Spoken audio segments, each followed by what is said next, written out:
Olá a todos, eu sou a Alice Bernardo, já sabem que o Rui já disse.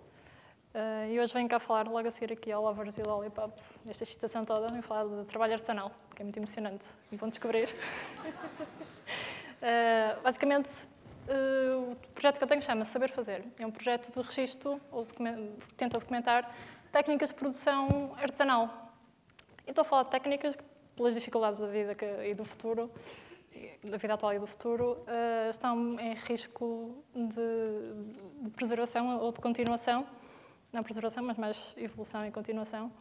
E, portanto, o que eu tenho feito é tentar documentar tecnicamente como é que determinada técnica se pratica, de forma a não perdermos esse conhecimento para o futuro.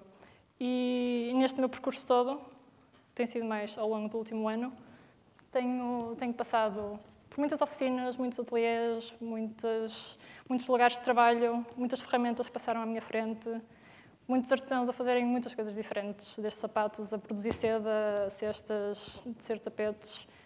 Só gente que trabalha com as mãos e que produz com o próprio esforço do corpo coisas fantásticas. E principalmente isto, produzir com as próprias mãos, só com as próprias mãos, com poucos recursos, com quase nada, produzir uma coisa de alta qualidade. E o que eu tenho visto ao longo deste projeto não é só as pessoas a produzirem, mas também o feedback que tenho recebido de nós, uma pessoa como eu, de fora, que está fora, apesar de fazer coisas à mão, mas da sociedade no exterior, a imagem que nós temos do trabalho artesanal.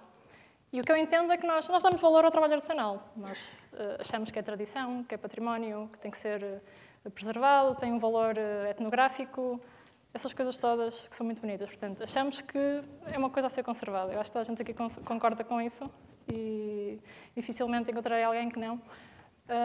Mas eu depois de tudo o que vi e tudo o que registrei, foram muitas horas a estar com pessoas reais, a fazer trabalhos reais, não acho que as técnicas artesanais devam ser conservadas. Aliás, acho que sou mesmo contra a preservação.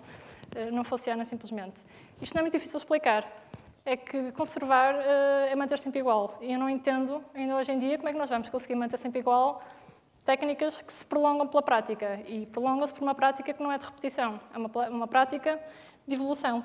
Quem pratica tenta sempre fazer melhor, fazer diferente, e fazer evoluir e fazer crescer. E para mim, esta intenção de tentar conservar, de tentar preservar, é um esforço que está a matar uma coisa que tem um incrível potencial que nem estamos nem perto de aproveitar em toda a sua plenitude. E, portanto, aquilo que eu defendo com o meu projeto e tento defender é a evolução do trabalho artesanal e não a preservação. E o preconceito ou a ideia com que eu me defronto mais vezes é que, claramente, a evolução do trabalho artesanal é a produção industrial, certo? Não é? Portanto, nós fazíamos as coisinhas à mão e depois apareceram as fábricas e agora não precisamos fazer nada à mão porque temos as fábricas. Pronto. E o que eu defendo, eu não sou contra a produção industrial, antes pelo contrário, o que eu defendo é que os dois têm um lugar e uma hora para existir e um propósito no nosso mundo. E, portanto, eu defendo estes dois percursos paralelos do trabalho industrial, da produção industrial e do trabalho artesanal. E o que aconteceu foi que, neste momento, o trabalho artesanal estagnou, num ponto em que ficou na tradição, que nós achamos tudo muito pitoresco e muito bonito, mas ninguém acha que é verdadeiramente útil, não é? Vamos ser honestos. E a produção industrial continua a evoluir. E o que eu tento defender com o meu projeto é que o trabalho artesanal que está aqui deve continuar a evoluir e vai continuar a evoluir e se o encararmos com a pertinência que ele tem para evoluir e para nos dar de volta o enorme potencial que esconde e que não conseguimos ainda retirar dele. Porque o maior problema é dizerem-me que, claro, tem muitas limitações o trabalho artesanal, não é? Já sabemos. Só que a minha experiência com estas pessoas todas, com estas mãos todas a trabalhar, é que é dessas limitações, desses problemas, dessas constrições, que surgem as maiores potencialidades que podem surgir da produção artesanal. E uma das que eu gosto mais de rebater é que o trabalho artesanal não é alta tecnologia. Eu adoro isso. Pronto. Basicamente, para rebater um bocado isso, na minha opinião, vou mostrar aqui um exemplo. Foi demonstrado por um sapateiro fantástico, é uma pessoa jovem, mas usa uma técnica que é tradicional, apesar de tudo, para cozer sapatos. E, basicamente, ele não usa agulha. A agulha não é a melhor forma de cozer um sapato. Eu descobri isto no outro dia. Ele usa estes ingredientes para produzir a melhor agulha possível para cozer um sapato. A melhor agulha é um pelo de javali. É um pelo de javali. Portanto, e nós aqui temos linha de cânhamo, o que vocês estão a ver na imagem, linha de cânhamo, cera de abelha, pés, os pelos de javali, ali todos enroladinhos, e uma sovela, que é a ferramenta de eleição do sapateiro. E, basicamente, o Zé Machado consegue transformar isto numa ferramenta que vamos tentar ver se passar, que não está a passar.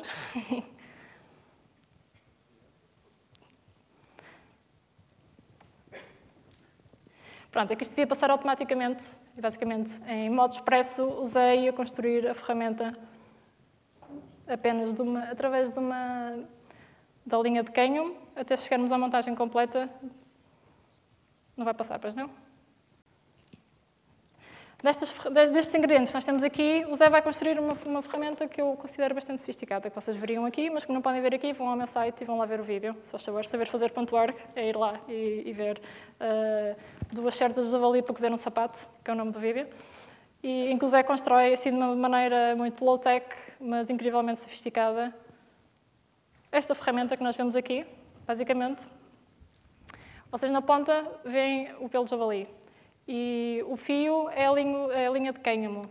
E veem que a cera de javali está simplesmente atada ali, enrolada de uma forma muito delicada ao fio.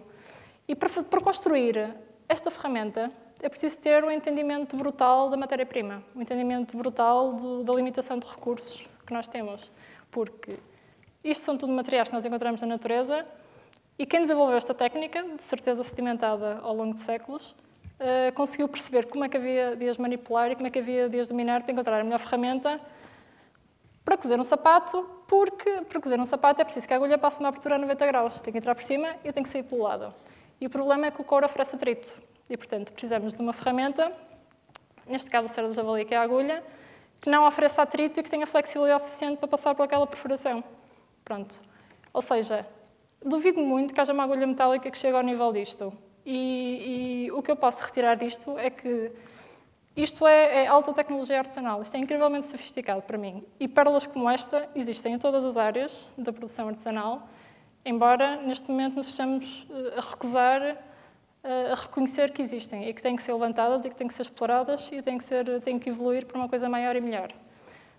Isto mostra-me também que a produção artesanal nos obriga, nós enquanto homens, a entender como é que podemos dominar a matéria-prima, como é que podemos dominar quase a natureza de uma forma muito brutal e muito direta, que não inclui intermediários como máquinas no meio de nós. Isto é uma das... Uma das supostas limitações, portanto, poucos recursos, obriga-nos sempre a desenvolver, porque o trabalho artesanal funciona sempre sobre 2 princípios muito valiosos, okay? Que é produzir sempre mais com cada vez menos. E estamos sempre à procura, com os poucos recursos que temos, de como é que podemos fazer mais, como é que podemos fazer melhor, como é que eu posso tornar o meu trabalho mais económico em termos de gestos, em termos de processos. Isto, no tempo, para um sistema de produção, é uma coisa bastante valiosa, tentar sempre procurar a economia de meios. E a verdade é que o trabalho artesanal, que implica tanto investimento de tempo, obriga-nos, de facto, a refletir sobre isso. E eu mostro aqui um colete de rabos de Guimarães, não porque, embora estejamos no Minho, estejamos em Guimarães, porque aqui inclui um bordado que é bastante trabalhoso, e porque a Dona Lourdes, que bordou outros coletes iguais a este, me ensinou uma coisa muito engraçada, que rebate outra das supostas limitações do trabalho artesanal. É que é preciso muito tempo para fazer isto, ok? Isto é uma limitação, isto nós mais vale pôr numa máquina e fazer isto tipo, no 200 mil coletes num dia, era fantástico. Mas isto obriga-nos a pensar, a olhar para isto de outra forma, demora muito tempo, vou investir bastante do meu tempo, então eu quero produzir uma peça de primeira categoria, o melhor possível, a melhor qualidade. E o que ela me diz é que se recusa determinantemente a bordar em linho que não seja completamente artesanal. Não está disposta a investir 1 hora do tempo dela a bordar aquele canutilho todo num material que não seja de primeira, que não vá durar tanto ou que não tenha tanto valor como o tempo dela. Isso, para mim, mostra-me que o trabalho artesanal traz autoestima, acima de tudo, e que devia, nem sempre incentiva, mas devia incentivar a procura do trabalho sempre de primeira qualidade, porque com o tempo todo que investimos, devíamos apostar sempre em produzir o melhor, em produzir mais no sentido de melhor, mais qualidade, não em termos de quantidade. E depois, em termos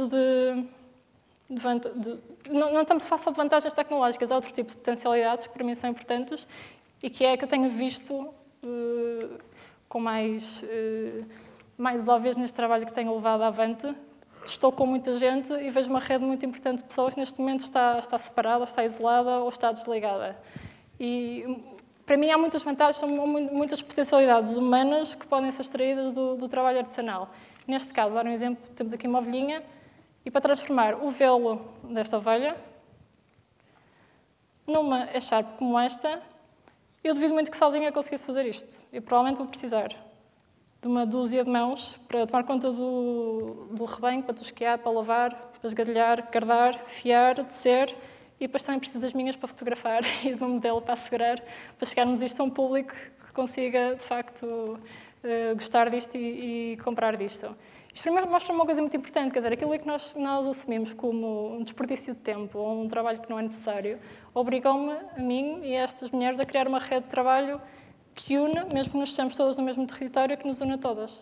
E isto, neste momento, o trabalho artesanal deu-lhes a sensação de poder por saberem fazer. Elas sabem fazer e, por causa disso, sentem-se com mais poder para poderem empreender. Isto é muito importante. Porque neste momento não penso que estejamos à procura de pessoas que se sentem dependentes de um sistema, que não conseguem controlar. Estamos à procura de pessoas que podem pegar numa ovelha e transformar num produto que consigam comercializar e valorizar o seu próprio trabalho. Portanto, o trabalho artesanal tem a capacidade de unir as pessoas e de exponenciar esta ligação, de criar uma rede. Isto é muito importante. Claro que estas vantagens todas que falo aqui, quer dizer, têm as vantagens tecnológicas, que temos que explorar e temos que encontrar, e também este potencial humano todo que não estamos a explorar. Temos centenas ou milhares de mãos paradas, cheias de saber fazer e que não estão a produzir. Só funciona se abandonarmos e pusermos de lado aquela condescendência toda do património, a memória, a conservação. Isto é tão bonito, a senhora a afiar com um pauzinho, é tão bonito, mas tem que servir para alguma coisa. E o que nós precisamos de fazer e começamos a deixar de ter é abandonar essa condescendência e começar a colocar solicitações externas reais que estimulem este trabalho artesanal e que o provoquem, que o levem a evoluir, mas sem condescendência, sem pensar que é feito à mão e é bom o suficiente. Não. É bom se puxarmos por ele e exigirmos mais, porque ele consegue evoluir, tem muito para dar. E eu passo à frente só para um pequeno exemplo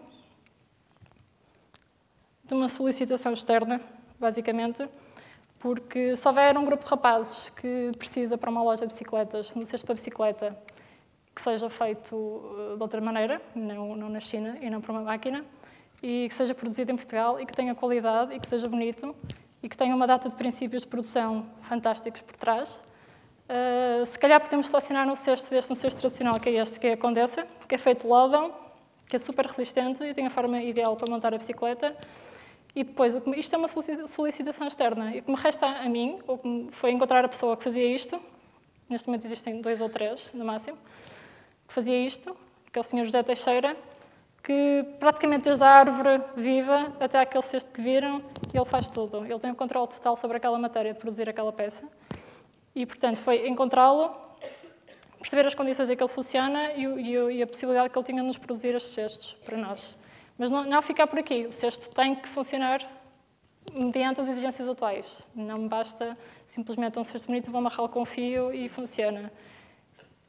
Isso puxa por mim também para, com outro artesão, este é o José Machado, que falei anteriormente, criar um sistema de suporte que vai encaixar na bicicleta e, com o saber fazer de quem percebe de bicicletas, também saber como é que vamos criar o suporte ideal para produzir uma coisa destas, que além de funcional é bonita. Portanto, estamos aqui a criar valor e estamos a tentar extrair desta produção artesanal o melhor que conseguimos produzir, uma peça que funciona, sem condescendência, tem que funcionar, tem que ser resistente e tem que ser acessível a vários níveis. Para finalmente conseguirmos colocar na bicicleta e ser perfeitamente funcional. Quer dizer, isto tudo é o que o projeto é. É um estímulo de uma rede que está adormecida, uma rede de produção, mas que pode ser acordada, nem que seja com uma simples cesta, eu sei que é só uma cesta, mas que pode ser acordada e estimulada com pequenos atos de exigência e de procurar e de estimular. Porque, acima de tudo, o saber fazer não é um projeto documental. É uma ferramenta de pesquisa e uma ferramenta de trabalho.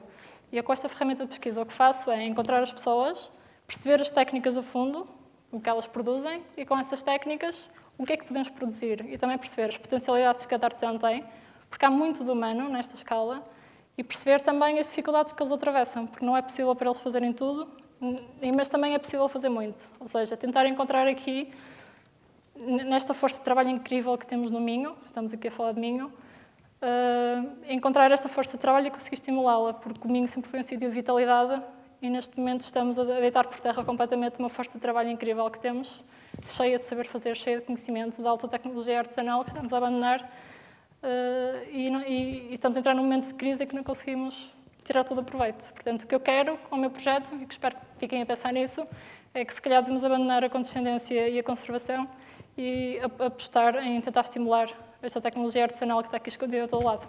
Pronto, obrigada.